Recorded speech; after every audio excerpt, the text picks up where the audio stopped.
again, it's Atlanta Discuss. I remain your host and anchor at the Balogun. Like I said, in the past, we're going to run a 10-part series. Now, we said 5-part, but we're going to make it a 10-part series because of the situation in the country, Nigeria. This is going to be episode 6 with us, and we have another extraordinary guest who has slain stereotype, somebody that walks the talk. He leads by example, loyal, believes in his cause, and these are the type of people we want, people that go for the jugular and say it the way it is. It's still Atlanta Discuss. We're still on State of the Nation. This is episode 6. And the title today is Ethnic Agitation. There's a lot of it in Nigeria. The ship of state is more or less rudderless. We can see it, nothing really works. Everybody is complaining. Over 200 million people in one country. We don't even know the number of ethnic groups that are in Nigeria, but compared to countries like India, who use their multi-diversity and their multi-religiosity to maximize the potential of their people. For Nigeria, that is not the case. That is why today we have brought Olayomi Koiki as our guest on Atlanta Discuss. Olayomi Koiki, welcome to Atlanta Discuss. A very good afternoon, and thank you so much for hosting me today, the 29th of March, 2024. Thank you so much, Yomi. I thank you for creating time among your busy schedule. So basically at Atlanta Discuss, we embrace humanity to disseminate positive news in a world filled with a lot of bad news. Find a voice for the unheard always. We balance the information equation, search and discuss the facts wherever it leads to combine the best of the human race to get the best out of mankind. We serve as a bridge between the developing and the developed world. We embrace business, sports, IT, health, history, and faith-based issues. We don't shy away from the facts. So that's why we're here. So we'll go straight for the jugular. As you all know, Yomi Koiki is a major proponent of the Oodua Republic, of the Yoruba Nation, and he's also the owner coordinator for Koiki Media. So it's not new to a lot of us. Some of you might be seeing for the first time, but I doubt if you've not heard about him. So Yomi, let's go straight to the issue at hand. Yoruba Nation, ethnic agitation. There are ethnic agitation everywhere. But the first question I ask you, what is the situation in the struggle for Yoruba Nation, Yoruba emancipation, etc., etc.? Is it close to reality? Is it halfway there? Is the struggle still existing? Or what are the obstacles? What is the situation right now? Over to you. Thank you so much. First and foremost, the question is quite a very straightforward, but it depends on the angle that the listeners will be following the development of the struggle. Let's first remind ourselves that this is a struggle that has always been there before the amalgamation of Nigeria in 1914, and just after the amalgamation, the Yoruba people have always, I was, going through a particular event that has occurred, just before the 1914 amalgamation. Let us, put it in context that the Yoruba people are well read, and that means that we've always agitate for something. As at the time that we were coming to the 1914 amalgamation, 102 years before the 1914 amalgamation, we already have Yorubas that are well read up to the degree, the first degree. Let's also move to 1957-58 as the Yoruba struggle continue. As the Awolowo, the Zig, and Tafawa Balewa, right here in London, where I reside, Lancaster House, there was some kind of deliberation to prepare the independence of the Nigeria as a country. The confederation that we got was a 3-region. Let's move forward.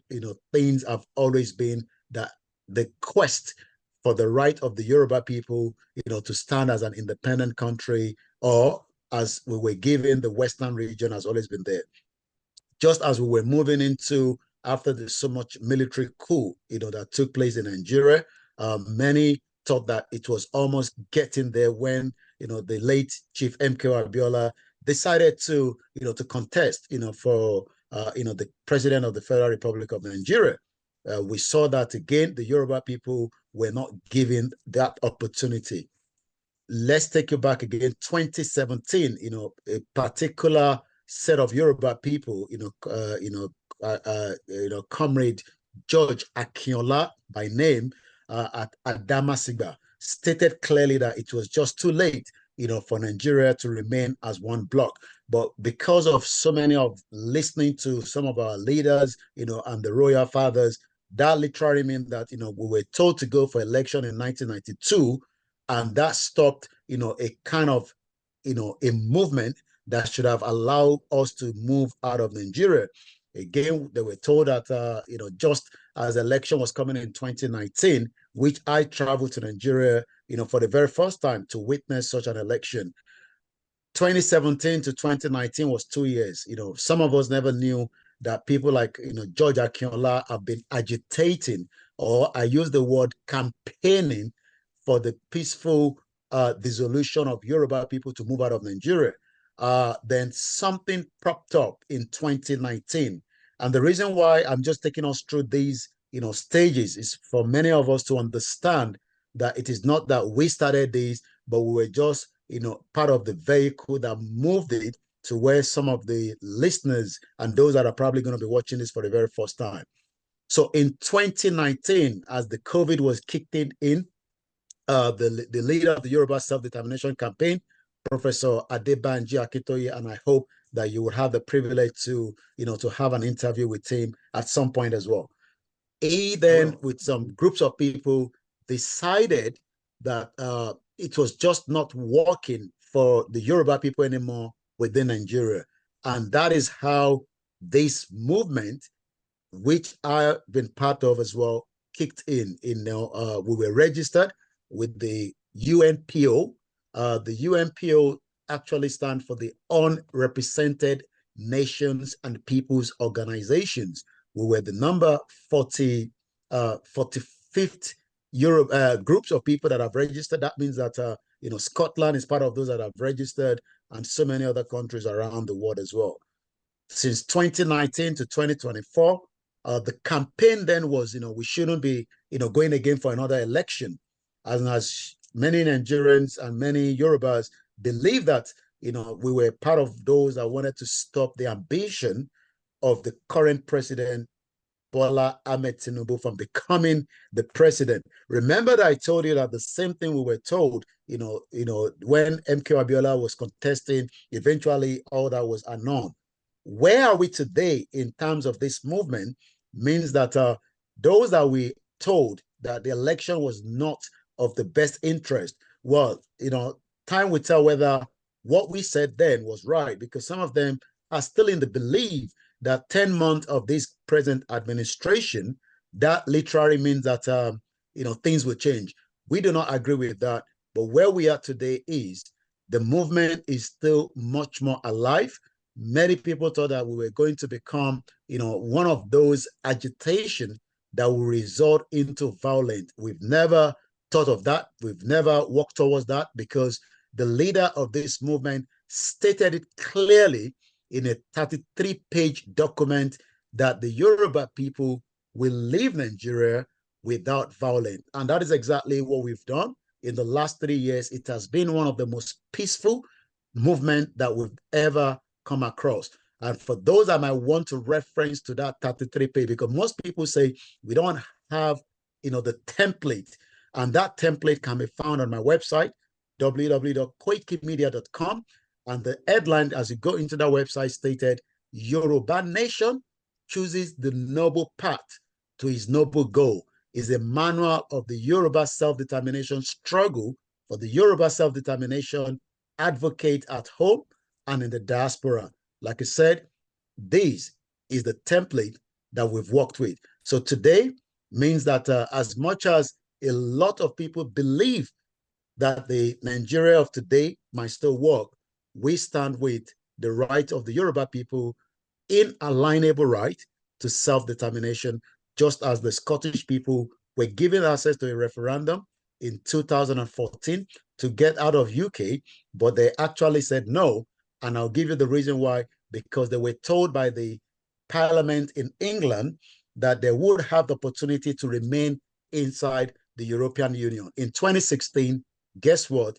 the English people voted out of EU, while the Scottish people were quite amazed. As of today, they're asking for the same inalienable right that we are asking for. The same goes with the Welsh people, wants to leave a union that have been together since 1701. So literally, the movement of the Yoruba nation is still much alive, yet there have been a lot of hurdles in line with the movement. Thank you very much. That's very fascinating. Well, but the next thing I'm going to ask you is, today, we have a Yoruba president. I understand the agitation is based on equity, justice, and fair play, that there should be genuine representation across board and all that. But today we have a president in the name of Bola Ahmed Tinubu. And there's no doubt about it that even in his Nadeko days, in his pro-democracy days, and subsequently joined AD and became governor of Lagos, he has always been a proponent of devolution of power, regional government, and all that view. One would expect that with him being president now, the agitation should subside a bit, believing fully well that one of the things he will want to achieve is to have regional autonomy at least, even if not the Yoruba emancipation, so to say.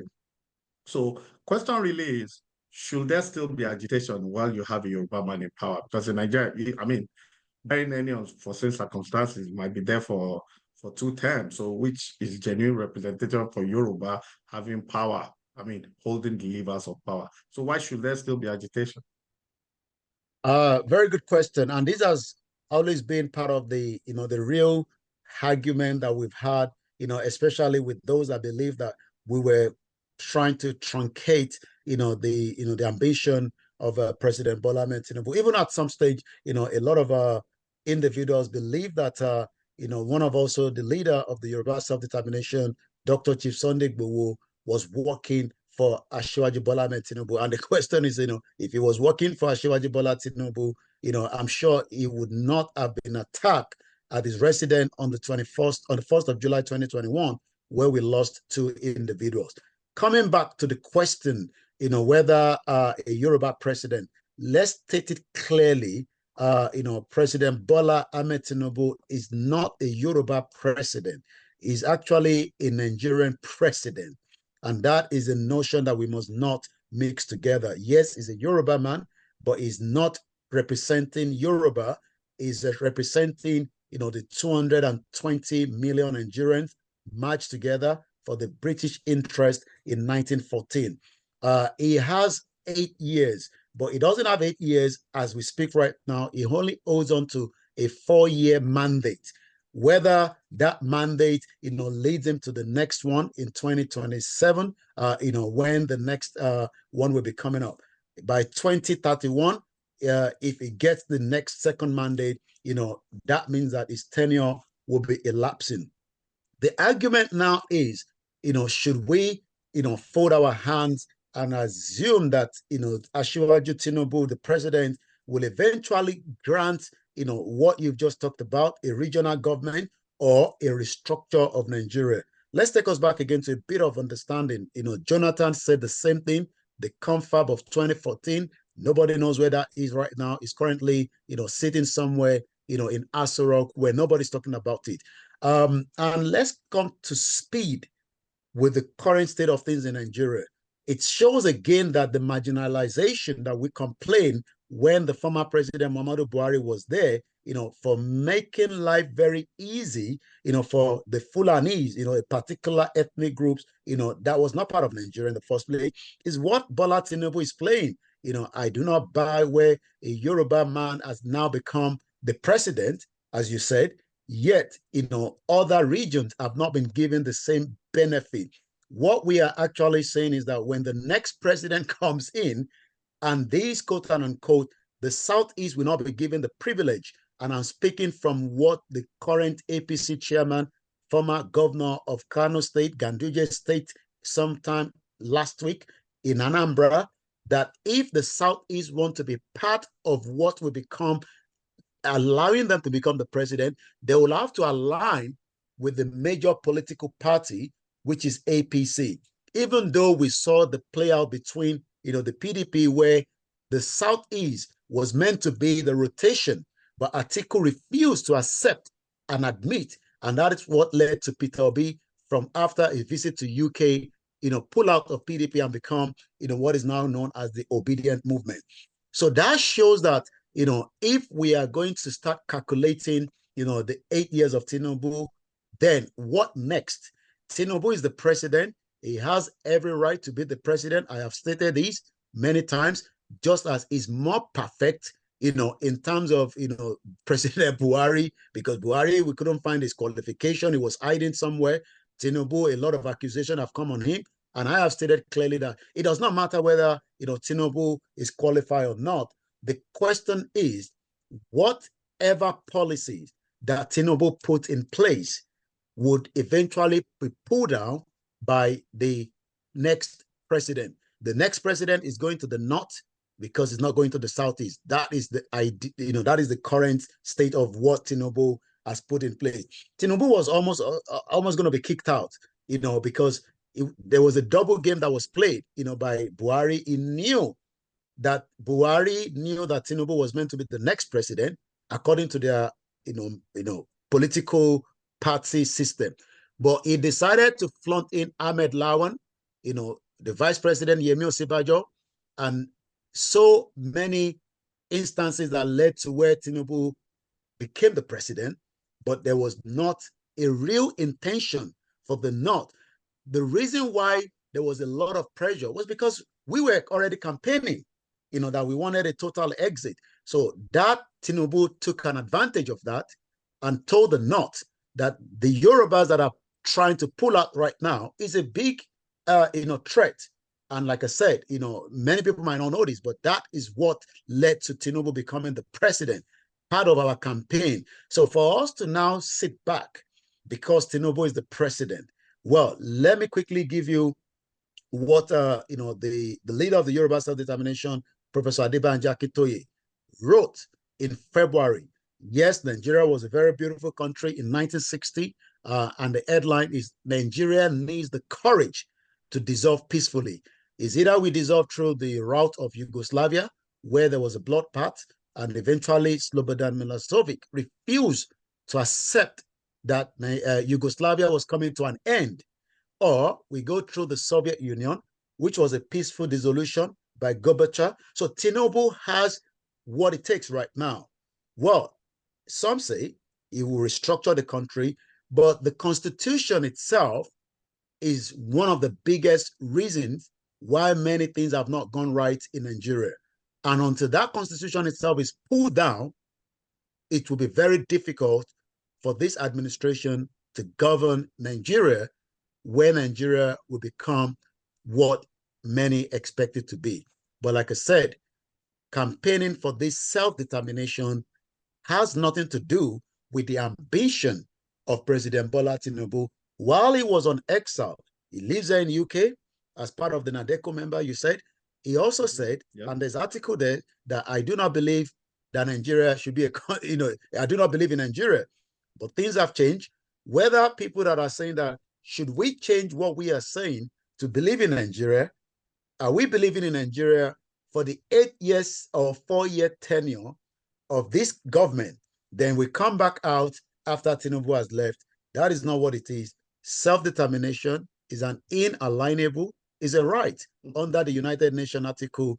And we are actually doing exactly what we are meant to do, which is asking for the total dissolution of Nigeria so that we can become an independent country. Interesting. Well, I agree with you. I know under the United Nations Human Rights Charter, there's freedom of speech, freedom of association. In fact, there's freedom of disassociation. So I agree to a very large extent what you're trying to say. Now, well, somebody I'm sure you know, Honorable Lambert, was on this program, and he said Nigeria can never work. He was so emphatic that Nigeria can never work. And that's part of what you're saying, that it doesn't matter who is president, Nigeria can never work. And a lot of people are thinking like that also, that Nigeria can never work. So even if power is devolved, we go back to the old structure, Western region, which will be hard now because we have 6 sub-regions. Let's say we even go to regional structure of having those 6, and we have the Southwest having freedom. controlling 80% of its resources, probably remitting 20% to the center, having control over its police, university, education, health, and what have you. You still insist on the Yoruba Nation? Well, let's get it very, very clear. Tinubu doesn't have any intention to restructure Nigeria or take it back to the Western region. We've been, told that there's going to be a state police. I'm sure, all that is just another, rhetoric. What we should be discussing right now is to have a separation where we can still live amicably, without, future, problems. And again, I'm going to go straight to some of the pointer, which this is what I've been treating in the last 3 weeks, from, the leader of the Yoruba Self-Determination, Professor Adebanji Akintoye. President Tinubu believes he can heal the Nigerian economy, but in spite of his confidence, his chances of success in that venture are realistically and sadly close to zero. Healing is for the sick, not for the dead. And even if President Tinubu, by dint of recklessness and with the help of the capable assistant, we saw that the president had, Mr. Ogunlesi Adebayo visiting him. We are not too sure why he never invested so much in Nigeria, just as he has done around the world, with his business, venture. Again, whom he has called up to succeed in healing Nigeria's economy to an extent. The Nigerian economy, that is the present economy, will certainly return to its downward trajectory after him. The forces pushing Nigerian downwards cannot push in any other direction than the downward. There is no other country in the world about whom Nigeria's kind of story can be told. This is a country in the world that, that earned for many years of the largest revenue. And I like to work with numbers. I'm going to take you back to 2022. The total export of Nigeria was 72 billion US dollars. What we get from the crude oil itself was about 53 billion. I can guarantee that out of that 53 billion, less than 10 billion returned to Nigeria, because if Abacha was able to steal up to 5 billion US dollars, you can tell that, this $52 billion that we made out of the export, is just as being split by 10 or 3 individuals. Now, the question is, should we keep Nigeria if it gets to restructure? Should we keep Nigeria if it goes back to the regional government? I'm not too sure whether all this is going to happen in reality. It's a dream that many people want, but it is not going to happen. And I don't see the North allowing such to happen, because we know, from the things that have happened in the past, that there's always been the backing of the Britain, against the northern part of Nigeria. After publicly admitting that some of Nigeria's economic problems, they found the solution, President Tinubu took courageous action, inviting some of the governors to try and see what they can do to, to relieve economic measures and then establish state police, even a restructuring agenda, which you just talked about. But among most Nigerians today, these actions are regarded as too late, too little, and even as measures being already promoted by politicians to enable them to hold a position to the Nigerian politics and the shakings.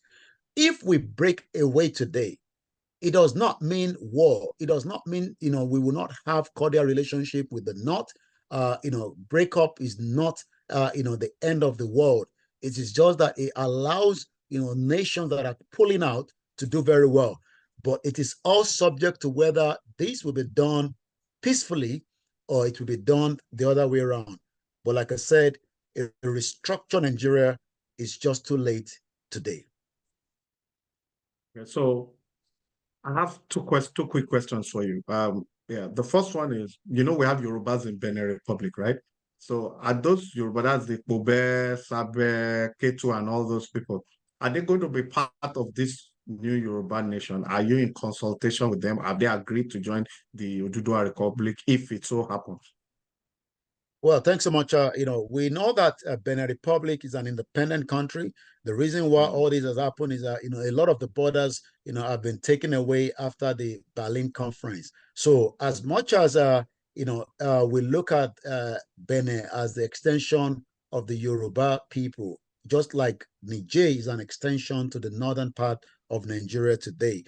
We cannot, literally, say that those in Benin Republic must be forced into a new nation in Nigeria. But yes, there's a lot of work being done. Remember that Professor Banji Akintoye is currently and still in Benin Republic. So there's a lot of discussion going on, with a lot of the communities and those in Benin Republic. And remember that we have to be grateful to President Patrick Talon, because he actually looked at Dr. Chief Sunday Igboho after the accusation and the malice by the the oligarch of the Fulanis to try to, attack him. He was traveling to Germany from there. And for 2 years, he was kept in Benin Republic until he was eventually released, and he still traveled in and out of Benin Republic.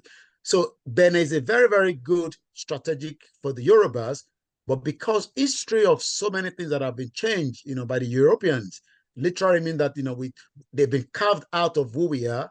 But yes, we cannot say, when we want a Yoruba nation, we have to first talk about the major states where the Yorubas are. Edo also is part of Yorubas, but we cannot force the Edo people to be part of the Yoruba country. It will have to be something that will be determined later. The focus is still within Kwara up to Lagos State, Ogi, Ekiti, Osun, Ogun, Lagos, Ondo State. These are the major from the map of the River Niger that literally says who we are.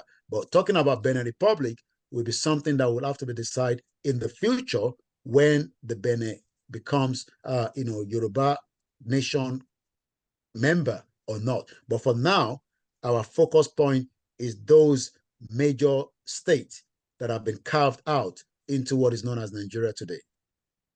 All right. Before I go to my next question, let me just ask you, let's quickly talk about Chief Sunday Igboho.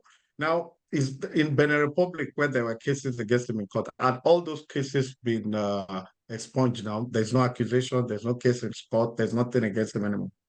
Well, there was never a case against Chief Sunday Igboho and Benin Republic, because many, individuals, I always say, I traveled out of Benin in the same year and the same day Dr. Chief Sunday Igboho was stopped. The only difference is I left Benin in the morning or sometime in the afternoon, and Chief was traveling in the evening. And he wasn't traveling on a false document, as many people said, after he was stopped. It was because, the agenda of the, of the caliphate of the Fulanis, to take him out, and which they couldn't do. Remember that we're talking about almost 500 soldiers, machineries invaded his house on the 1st of July. Just to get hold of him. They went even with Babalawo, to say maybe they could take him out. But luckily, the gods of the Yoruba, he was saved. Yes, we lost 2 individuals, 12 people were taken to Abuja. So from the day Afunaya, the former DSS spokesman, came out and declared him wanted. And when the Benin Republic, saw Igboho traveling out, he was stopped because of the request from the federal government. He was not doing anything wrong in Benin Republic because he was passing through, just like I was passing through as well. The question is whether he has any case. Like I said, as at the time the case was going on, the DSS could not prove anything in Benin Republic because we were able to prove to Benin Republic. Patrick Talon has gone through the same thing before in the past, where he's also, understanding that Igboho was not a criminal. It was just that the interest of the Fulani oligarch that wanted to pick him. And I'll say the reason why, because when Igboho was stopped, I was en route coming back to London. Igboho was not stopped because of anything. It was stopped because of the request of the federal government. When the signal went back to Abuja, I'm talking about when Buhari was in seat, they actually wanted an helicopter to pick him up, just like the kidnap and rendition Nnamdi Kanu. But we give thanks to the leader of the Yoruba Self-Determination, Professor Banji Akintoye, that made that request that should not happen. And it was a good thing that Benin Republic listened. And that is why when we went to the court, the Benin Republic knew that there was no case for Igbo. Yes, he was kept in the prison for a little while until he was allowed, to be seen by the wife, and even allowed that the wife should bring the food that he will be eating until he was given even up to police protection in Benin Republic.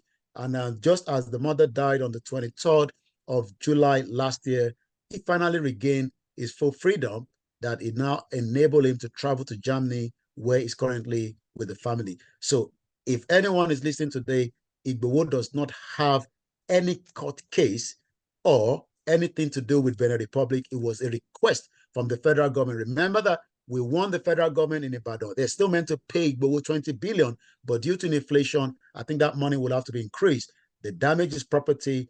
He was not a wanted man in Nigeria, but because what he was after was what the Fulanese did not want. And that literally means that there was a confrontation between him and the federal government. Quick follow-up to that. So it wasn't actually the federal government of Nigeria per se that was after Igbo. It was the Fulani oligarchy element in the federal government that was against him. Is that what you're saying? All right.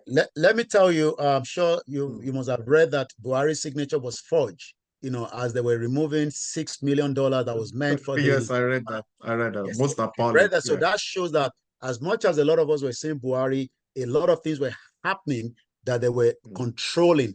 So when Igbo stood his ground, that the killings happening in the Southwest, which is still happening today, literally mean that some powerful northern Fulanese were not comfortable. And I'm talking because I have the privilege to speak to the governor, the former governor of Kogi State, Yaya Bello, and I will not go into all the details. So I know who and who was after Igbo from some of the conversation that we have. The question then is, why was he?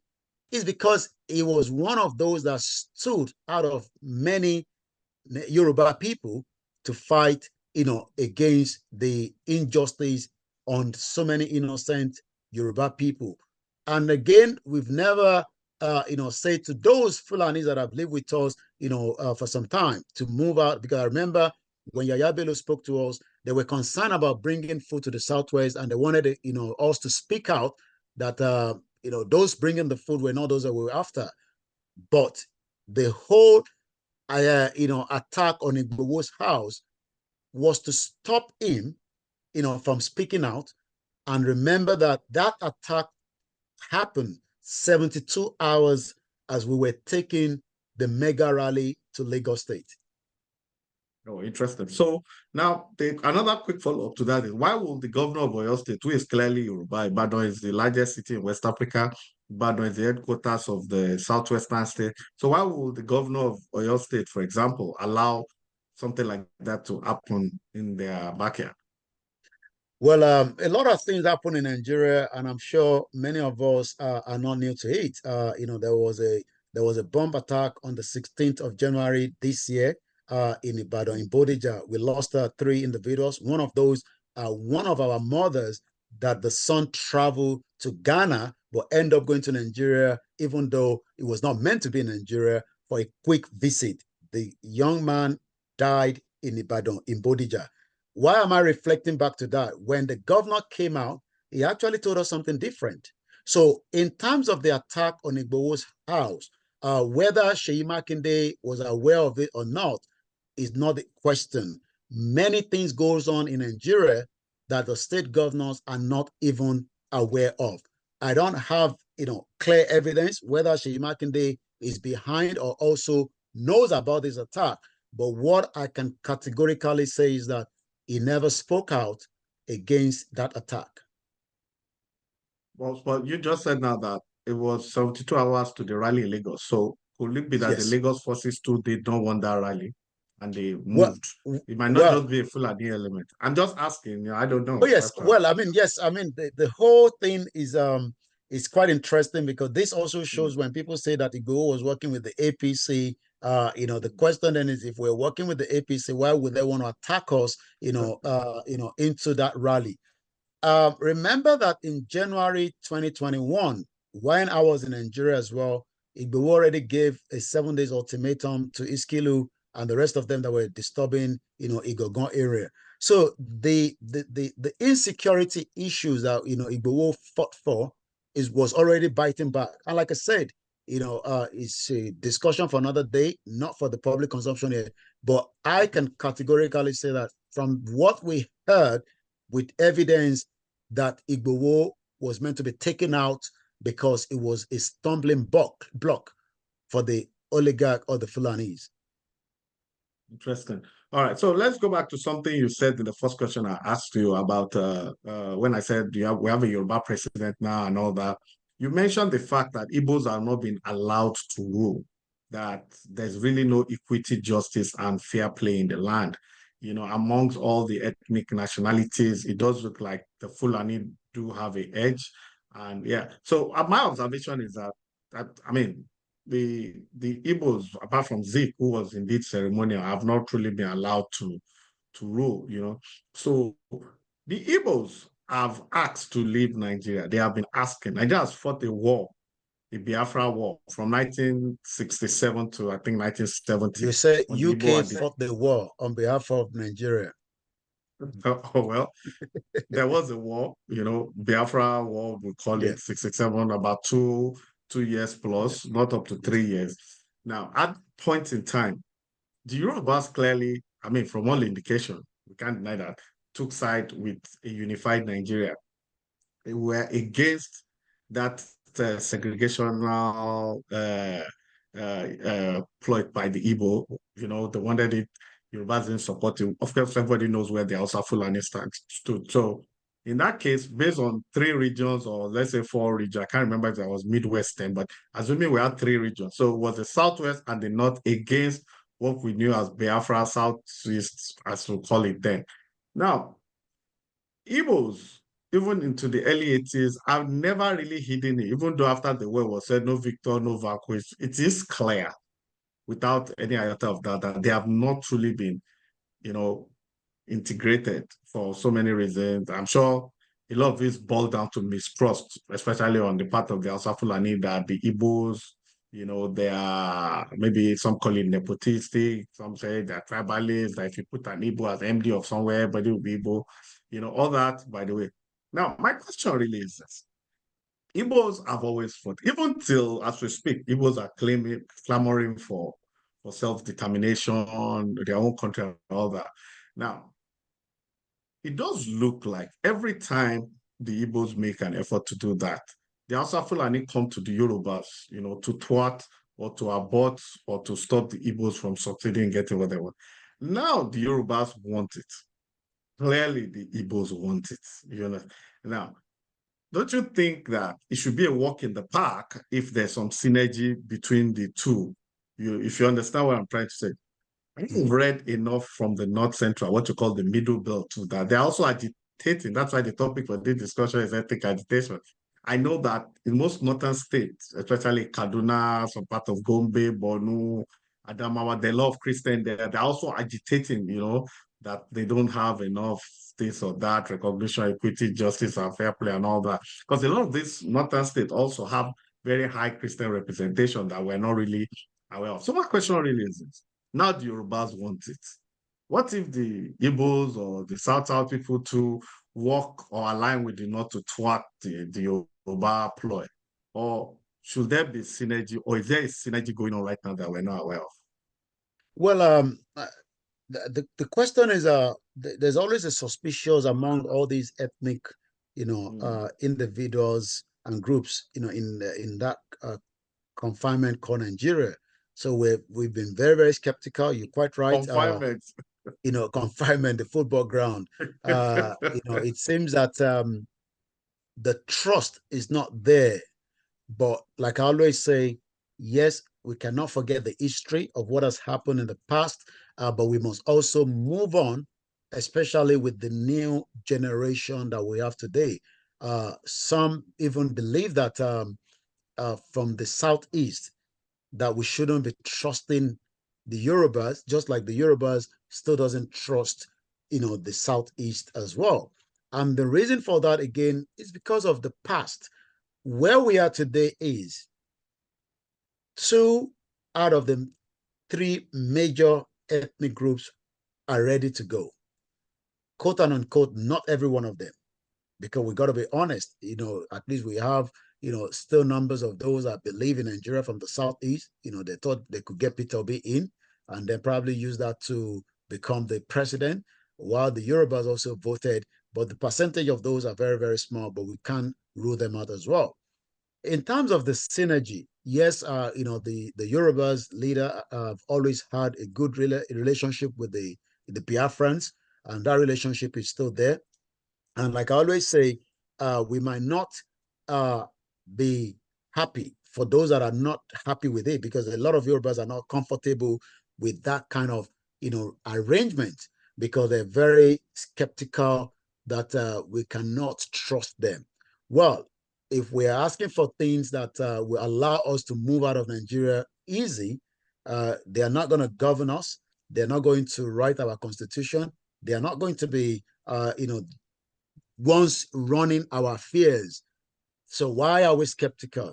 Well, it's because some say that they always come back to say they own Lagos State and all that. I say, look, even here in UK, you don't own the land. The land belongs to the, to the system. But in a nutshell, I believe that we can continue to foster, to work together, so that we can pull down this system that has failed every single one of us. It doesn't matter whether you're Hausa, they've been failed as well, because most of those that we call Hausa today are no longer Hausas. These are individuals that have been taken over from some of those states, like Kano State. Ganjude is not an Hausa man, he's a Fulani man. So we have an advantage now. Yes, we have the pocket of the middle belt, the Northwest that you talked about, but the two major out of the three major is Yoruba and Hausa. And if we are really serious, what we need to do is mobilize, many more Yoruba people to get on board, just as the Igbos should mobilize many of them as well, so that we can be able to move this complete union that was forced on us in 1914. Why is there distrust amongst the Yorubas and the Igbos? Why do you think there's distrust? Well, I think that the distrust comes from, the past of what has happened, during the Zik, again, during the Biafra War. Some believe that, what we played, the role that the Yoruba played during those period as well, might not be of, interest to them right today. So it's like everybody's watching their back. So even if the Igbo becomes the president, we are also going to be skeptical. They've been skeptical, just as many were skeptical when Buhari came to power as well. We saw what has happened. And that's why I said, as much as many Yoruba people, I say to them, enjoy it while it lasts, because after 4 years, Tinubu will be a guest in Aso Rock, just as Jonathan and Buhari are all guests today. But what we can talk about is, yes, Tinubu has the opportunity, the privilege to turn things around, subject to if he wants to. If otherwise, there will still be what we called a total union that is so fragile and is just about to collapse. But what we do not want, and what some of us, I mean, for me, I'm talking about my personal opinion now.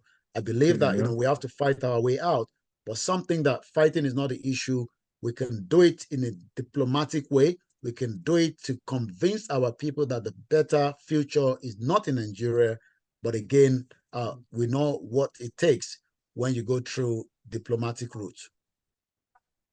Fantastic, fantastic. One of the things I find, I mean, this I'm speaking personally now, one of the things I find most amazing that I'm yet to understand about Nigerian politics is that I'm talking about Chief Nnamdi Azikiwe, the Wele of Onitsha, and Chief Obafemi Awolowo, two fantastic founding fathers of Nigeria. How they have not been able to work together in the past, beats my imagination. I mean, I understand pre-independence, rivalry, a little after independence. Zik was not particularly pro-Biafra. So, but what I don't get is that by the time we got to the Second Republic, the 1979 election, I still could not fathom how the two of them could not work together. They were older, they were wiser, they understood better the Hausa Fulani ploy and what have you, you understand? I mean, even if they skipped it in 79, I thought that by 83, one just had to sit to the other and support the other. But well, I've read so much about it. People come with so many excuses, but I just don't get it. With their exposure, I felt that that will have just, and if that worked out, Nigeria will not be where it is today. So during the last election, you said something about they allow Igbo to rule. Do you think an Obi will have been a good president for Nigeria? Do you think? Because a lot of people Well, I don't don't want think an Igbo anybody would president. have been a good president because let's remind ourselves that the PDP were in power for 16 years, and we Absolutely. saw what happened. It was a total chaos because from after Obasanjo to Yaradua to Jonathan, nothing seemed to have worked. So Peter Obi coming, he would not have been able to do anything different from what Tinubu is doing right now, because the whole economy was already crumbled and it continued to crumble as fast as it could be. So many that believe that Peter Obi would have been a best option as against Tinubu.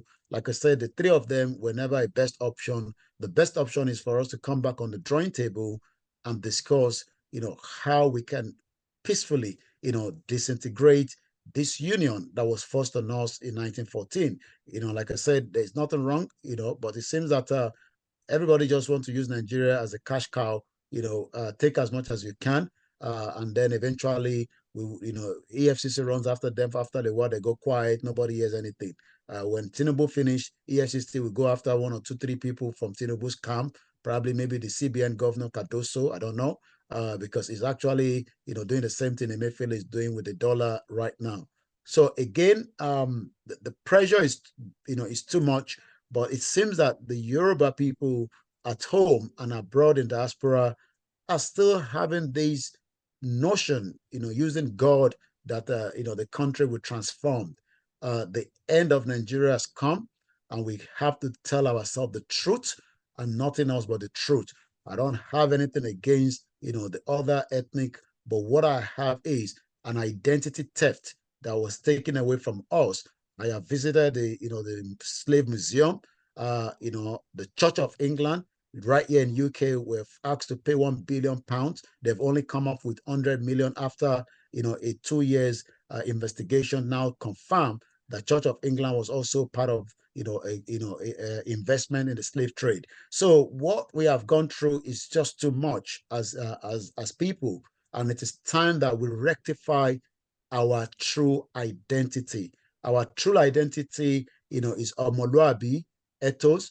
Yes, some are even argue that we cannot, come in one country because there will still be people asking for Ijebu and Ogun and Ikiti. But one thing is, all that is just, something to keep our mind away from the real focus, which is our true identity that was removed away from us, by Britain in 1914.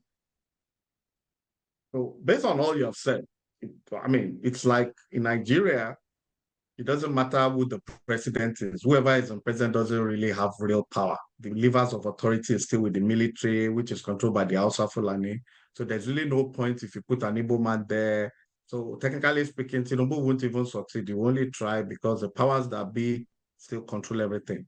Because someone mentioned to me that if Tinubu really had power, when they were killing people in the middle belt over the Christmas, he couldn't react to it.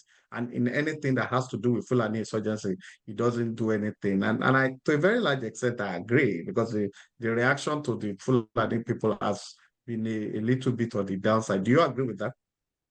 Well, we can see now that is Tinubu is now trying to say we shouldn't call them bandits.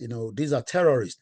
Um, I have always bashed him that since he came to power, why has he not declared them as terrorists as against bandits? It's like you're using kid glove to deal with individuals that are full blown terrorists. Yes, I believe that the power to be are not giving Tinubu the full access, to control Nigeria. Yes, we can see Tinubu as the president, but behind, the scene, other, things are controlling Tinubu, and not just, the Hausa Fulanis. We know that, the West are also, behind a lot of our who's as well. I totally disagree with the IMF, the World Banks. These are, players that have become, manipulative, in the Africa of today.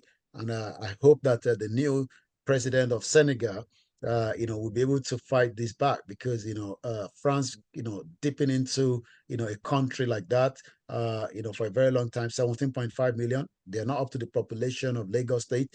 I know some might even say, oh, we should go and bring Sowore. I love Sowore very well. I mean, I had the privilege to, to have Sowore with me, just before the election in 2019.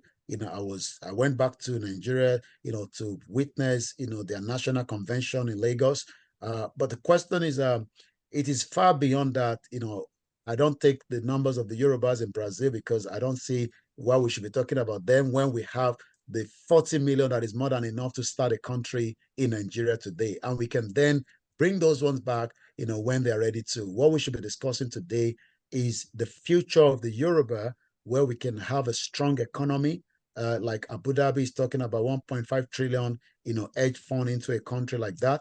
We could become powerful, which we have always been in the past during the regional government. We have the right people that can do it, but again, those right people are also not participating, because they do not believe and agree that a Yoruba country will be of interest to them. So everybody's just looking for what they can take out of Nigeria. I was saying when I was having a conversation, why we never saw, Adebayo Ogunlesi, in Abuja for 8 years when Buhari was there, when all the other northern, elites were moving in and out of Abuja. So it shows that Tinubu is happy that he can bring him on board today.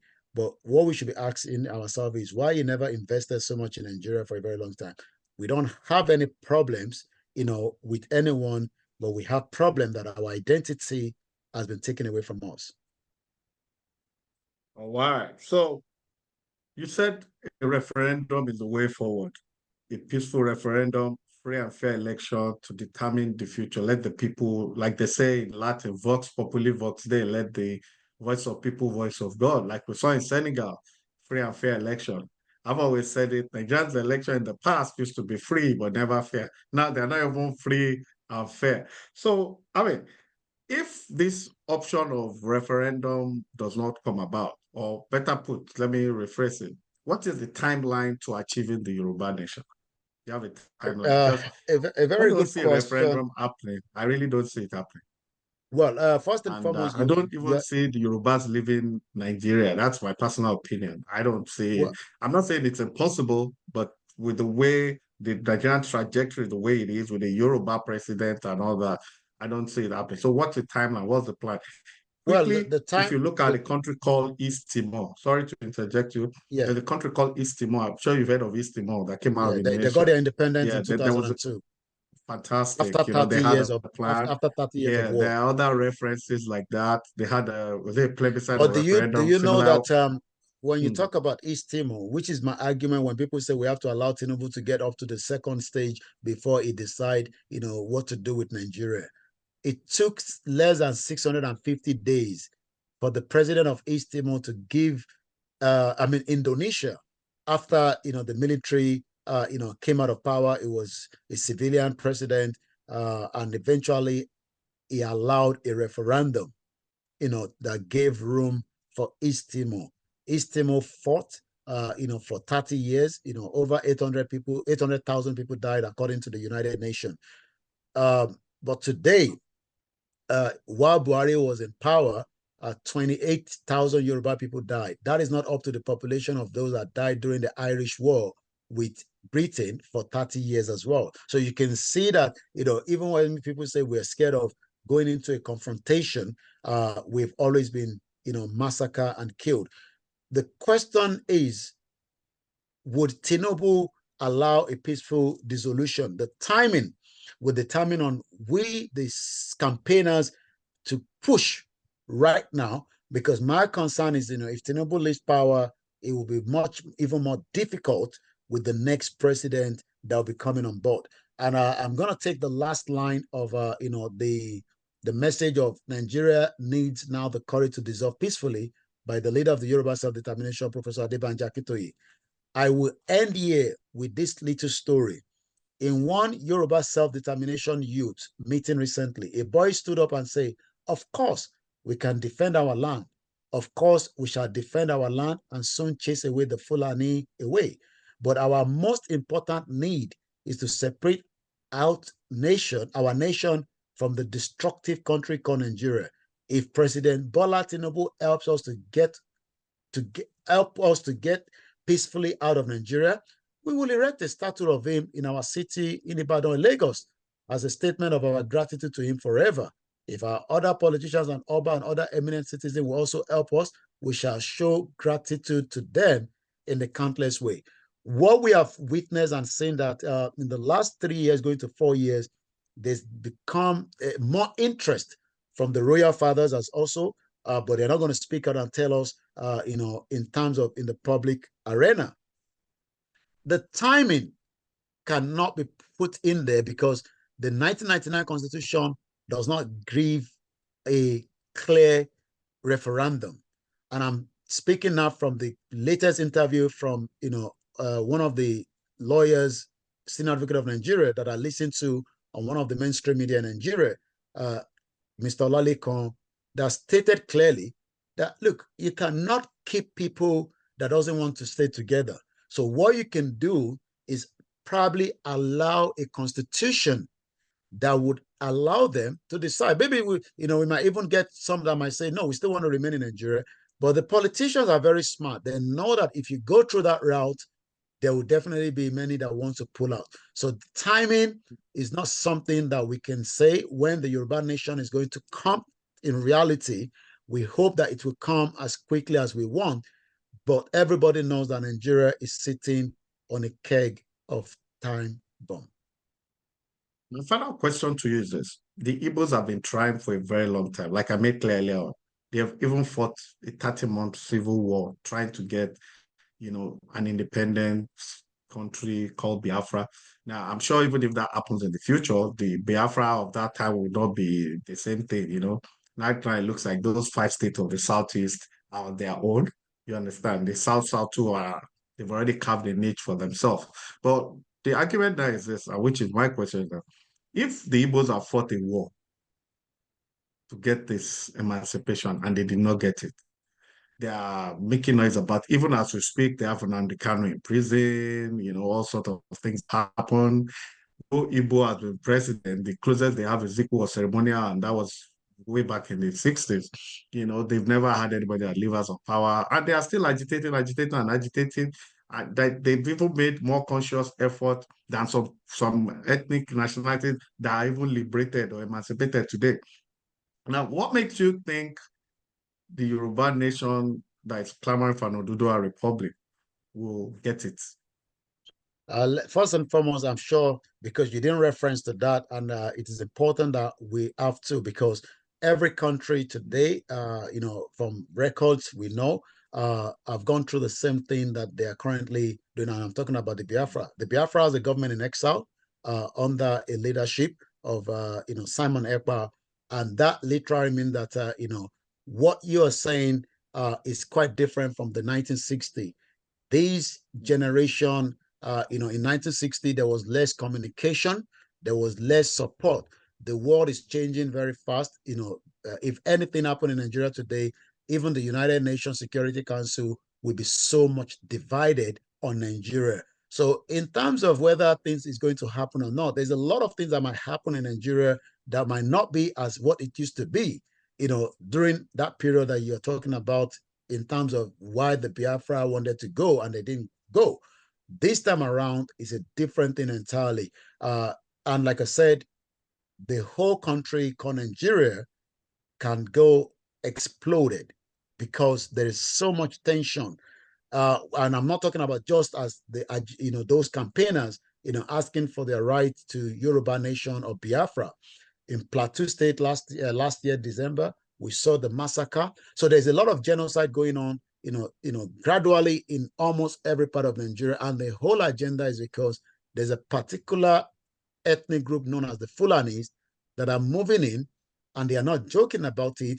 They are not really joking about it. They are serious about it, that they are going to take what does not belong to them. And that means that there will be more confrontation. Many Yoruba people that are still not in support of our movement are being affected on a daily basis on their farms. And that means that if they fight back, and defend themselves. They're reporting at the moment. They're not being listened to. But when they fight back, that could also trigger a lot of things. So the insecurity in the country itself is more than enough to explode Nigeria. And I'm talking about the present insecurity. I'm sure you're aware. If not, I'll give you a number. 6,931 Nigerians have been killed by the terrorists in the last 10 months of President Bola Tinubu. And this record is coming from the Vanguard in Nigeria about 2 weeks ago, Saturday. That means that an average of 700 Nigerians have been killed. For how long more do you think that Nigerians will hold back? Interesting. Thank you, Olayomi Koiki. Thank you so much for your time. You have shed light on a lot of issues that we don't have clarity on. The Yoruba Nation is here to stay. It is done and dusted that there's no going back, despite the fact that we have a Yoruba president. Like you agree with Honorable Lambert, Councillor Lambert, that Nigeria cannot work. It doesn't matter if we have a Yoruba man as president or not. The country is wired to fail. The constitution, like you said, is not a people's constitution. There's nothing genuine about the unity, You use the word I can't remember. Like I said, we were forced together or something like that. So that's the way. Yomi Koiki, thank you very much. I'm sure we'll bring you back. And I will also look forward to having Dr. Akitoye come on our show sometime in the nearest future. I will liaise with you to arrange that. To our people in the 7 continents of the world, thank you. Antarctica, Australia, Africa, Asia, Europe, North America, South America, thank you. Yomi Koiki, thank you so much. It's a wrap there. We'll see you next week. Thank you, and God bless you all. Bye. Thank you so much. Bye for now.